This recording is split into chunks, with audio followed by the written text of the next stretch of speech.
Welcome to the EarlySense tutorial video. During this video, we will demonstrate how to acknowledge and document a patient turn.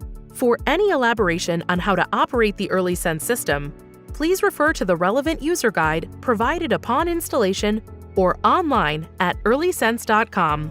Reminder: you will need to unlock the touchscreen by hitting the lock in the top left-hand corner. Turn reminders can be enabled when you want to be notified by the EarlySense system to perform a posture change. To enable a patient turn, hit the bell icon on the bedside unit's home screen.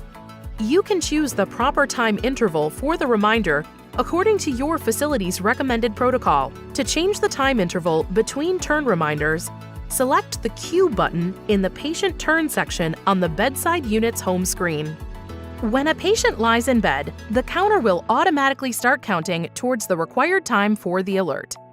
After the time has passed, a reminder will be generated as a yellow alert displaying turn counter exceeded at the CDS and on the ES2 bedside unit, while the indicating lights will flash yellow.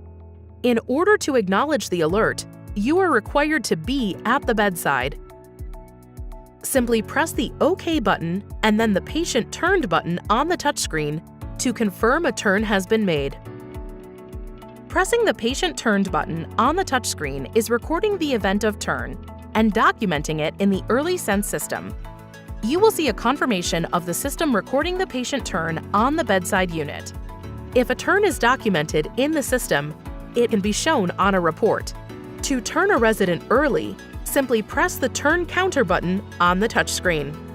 The counter can be reset to 0 only upon pressing this button or by the patient exiting the bed.